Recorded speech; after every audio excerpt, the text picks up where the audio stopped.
Alright, so now we're on number 23, and this one was on the last one, so there's going to be one of these, I remember, there's one of these problems going to be on there. So this is 1, the second one, the third, the fourth, the fifth. The top is x, the bottom is y. Okay, so what we're going to do here is that y1, y2, y3, y4. They give you the equations, might as well try to solve it, right? Try to figure it out. Okay, so y equals, let's plug these values in.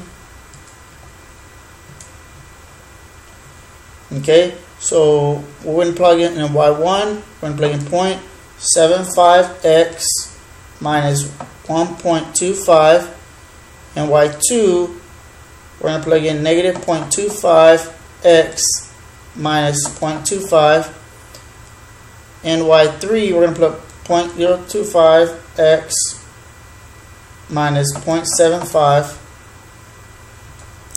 and then negative 0.5x plus 0.25,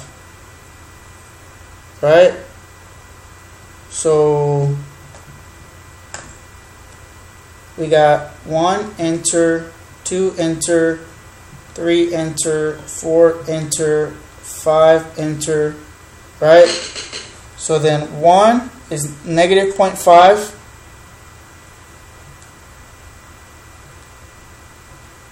right?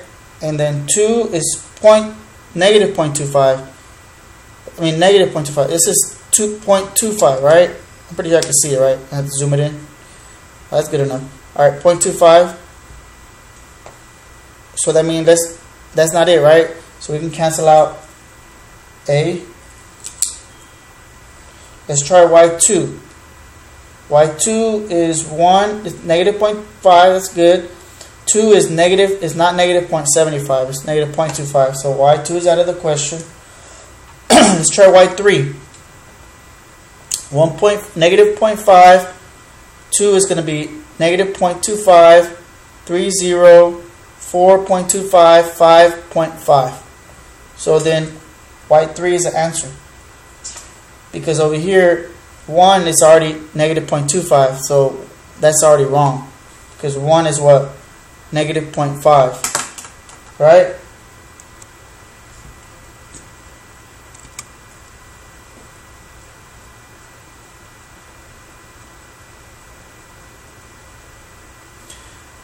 So let's go to the next one, which is 24.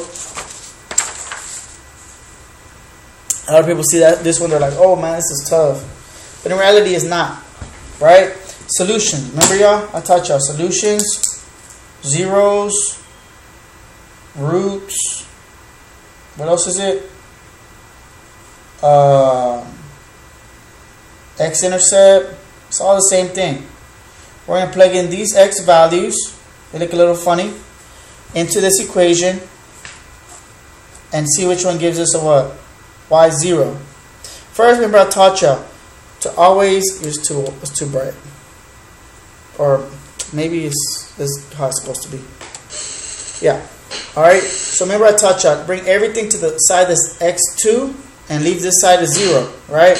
So positive 1, positive 1. This side becomes a what? 0. We have x squared minus 4x plus 1. Right? And then y equals, so clear that one, clear that one.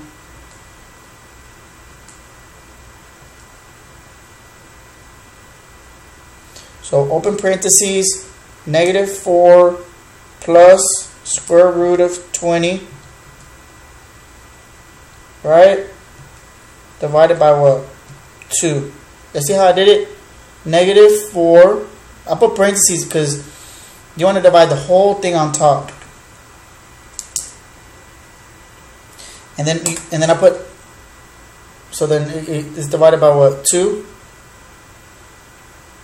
Oh, my bad, y'all. I messed up. I'm sorry. It's already 2:30, so give me a small break. X squared minus 4x plus 1, right? What'd I put it there? x squared minus 4x plus 1, right? And push second table. So I'll put the equation, push second table, delete, delete, delete, delete, delete. Now our x values, let's plug them in. Open parentheses, negative 4 plus the square root of what? 20. Close parentheses, divided by what, y'all? 2. You can close parentheses twice because you had to close the parentheses on the square root and on the, and on this one here, right? That's why I closed the parentheses twice. Then divide everything by 2. So type that in. Do you get 0? No. So you keep going. Let's try this next one. So it's not F. Let's try this next one. Open parentheses, right? What is it? 4 plus square root of 12. Close parentheses, divided by what, y'all? 2. What do you get? 0. So it has to be what? G. If one of them works, the other one works. That's how it works, y'all. If one of the solution works, then the other one has to work. Okay? 25. 25 is similar to one on the last one, but this one has 2 y's. Whenever you have 2 y's, you determine which one's bigger and you move the other y to that side. So which one's bigger, 2y or 5y?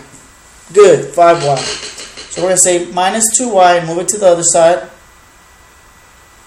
That cancels. We have negative 3x is greater than 5y minus 2y is 3y. That's good. Now we move everything off the y. So the first thing is we move everything that's not a y from the right to the left.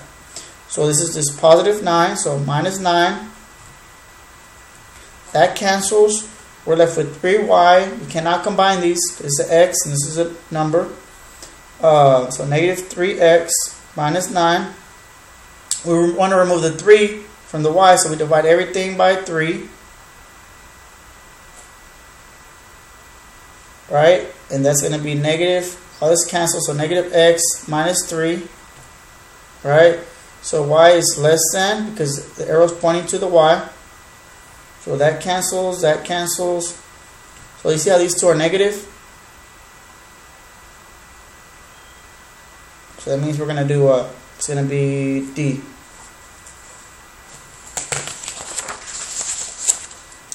So 26. Right? You notice there's a what? There's an equation here, right? So it's m equals negative 475t plus 2650. So which number of hours? So they want to find out which hour. So they're going to look for t. They want to know for t, right? It's closer to the amount of time the jet has been flying, 1,500. M stands for, just look behind, it stands for miles. In miles, distance in miles. So here we're going to plug in for m is 1.1, 500. So we're going to put y equals, we're going to put that equation in there. Right? So put y equals, what is that? Negative, see that equation right here? Negative 475 x. First clear it, just clear it. Alright, negative 475 x plus 2650. Right? So per second table, delete. So 1 hour is what, y'all? 2,175. 2 hours is what, y'all? 1,700. Right? And then 3 miles is what? 1,225. So after 2 miles, when you get to 3, it's already what? So where's the answer between? Like where's the 1,500 between? The 1,500 is between which two numbers? Between what? 2 and 3, right? It's between here. So which one of these numbers, which one of these is between 2 hours and 3 hours? Right? The only one is what? F.